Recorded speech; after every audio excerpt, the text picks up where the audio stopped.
Das war so verrückt damals, dass wir waren im Lockdown und wir wollten unbedingt irgendeinen Weltrekord machen. Ich hatte schon immer diesen Traum, mit einem Zug ein Video zu machen, wo man wirklich 6-7 Minuten lang das Wunderland erlebt und gleichzeitig einen Weltrekord aufstellt. Und da war diese Idee da, sie war da.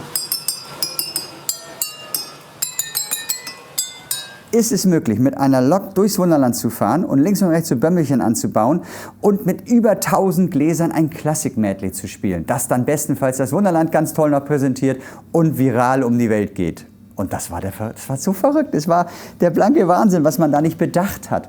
Frederik meinte, es wird schwer genug, das mit einer Stimme hinzukriegen, die Melodien, die Gläser zu stimmen, die Abstände rhythmisch richtig hinzubekommen.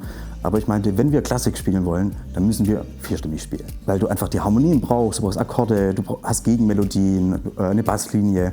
Und das hätte einfach nicht gut geklungen, wenn man einfach nur eine Melodie gehabt hätte. Und Frederik hat mir da vertraut, dass wir das hinkriegen mit 4 Gläsern. Aber das hat uns wirklich noch eingeholt. Denn dadurch brauchte man auch 4-mal so viele Gläser natürlich.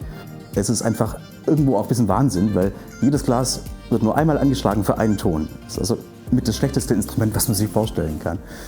Und wir hatten jetzt 3000 davon.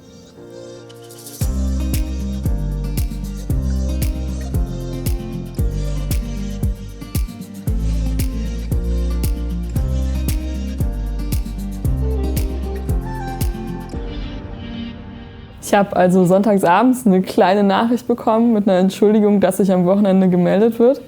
Mit einer ganz kurzen Nachfrage zum Stimmen der Gläser. Und ja, so bin ich dann direkt voll reingestartet irgendwie. Aus dieser kleinen Nachfrage ist dann direkt mehr geworden und ich habe so ein bisschen die Organisation vom Stimmen und so übernommen. Wie stimmt man ein Glas? Wir haben erstmal geguckt, okay, welche Gläser brauchen wir? Sind zu vielen Verleihen gefahren, haben uns dann alle Gläser, die sie haben, aufbauen lassen, haben sie angeschlagen, geguckt, welche Töne deckt ein bestimmtes Glas ab und haben uns dann welche rausgesucht, mitgenommen.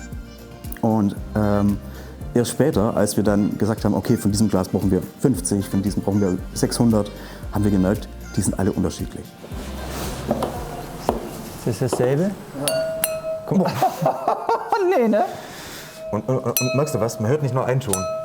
Wir haben 2 Möglichkeiten. Entweder wir sortieren uns ganz viele Gläser zusammen, die fast gleich klingen und hoffen, dass sie in der Wölbung alle gleich sind.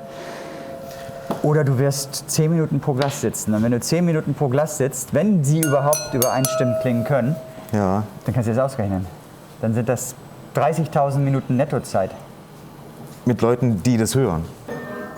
Wir haben das massiv unterschätzt. Anfangs dachten wir, mit 5 oder 10 Leuten können wir das Ding einfach wuppen. Und haben halt wirklich mit jedem Schritt, den wir gemacht haben, gemerkt, dass wir was nicht bedacht haben. Es waren so viele Probleme, die wir hatten, für die man immer wieder Lösungen finden musste. Sei es eben, dass die Strecke ein einziger Resonanzkörper ist und deswegen das Fahrgeräusch des Zuges viel lauter ist wie die Gläser, die man anhaut. Also mussten wir zum einen das Fahrgeräusch leiser machen, dann den Anschlag in die Gläser. Da haben wir eine Konstruktion gefunden, die dann viel lauter macht.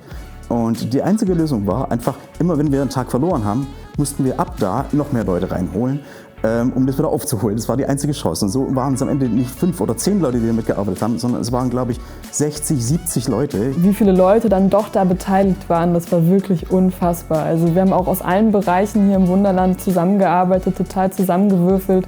Und das war total schön, weil es wirklich so ein richtiges Gemeinschaftsprojekt irgendwie war. Es hat halt wirklich einfach jeder 1010% gegeben und die letzte Energie da reingesteckt, das wirklich zu schaffen. Der ist ja schon fast zu weit weg. Ja, der war aber Bremser gerade.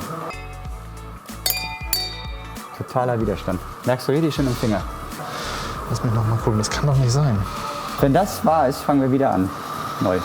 Bevor wir jetzt hier rumlamentieren, bis dahin werden wir beide, du kannst dich wieder um alles kümmern, die Gläser weiter wegstellen. Aber die wollten auch nicht mehr nach Hause gehen. Das war irre zu spüren. Wer hier eingestiegen ist in dieses Projekt, konnte nicht mehr loslassen. Man war so infiziert davon, dass man irgendwie nach 12 Stunden sagen musste, ihr müsst nach Hause, Arbeitsschutz, das geht nicht mehr. Ne? Ja, dann ist das jetzt Hobby. Ich mache jetzt als Hobby weiter, weil ich gehe jetzt nicht. Ich will jetzt noch weiter ein paar Gläser stimmen, weil wir müssen das ja schaffen und das wird so ein toller Weltrekord.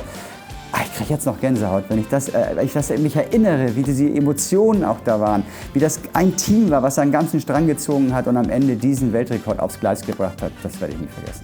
Also es war ja mitten im Lockdown irgendwie, das Wunderland war leer, es ist sind bis auf wirklich Minimalsbesetzung, ist ja niemand da gewesen, keine Gäste.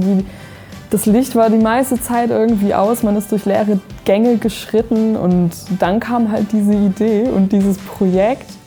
Und hier war wirklich wieder Leben drin irgendwie so und das war unfassbar und super intensiv irgendwie auch mit den Leuten dann zusammenzuarbeiten. Also ich habe selten so etwas erlebt, was wirklich einem doch so nahe gegangen ist dann auch irgendwie. Gerade in dieser Zeit zum Lockdown dann gemeinschaftlich dann doch was auf die Beine zu stellen, das war wirklich, wirklich toll.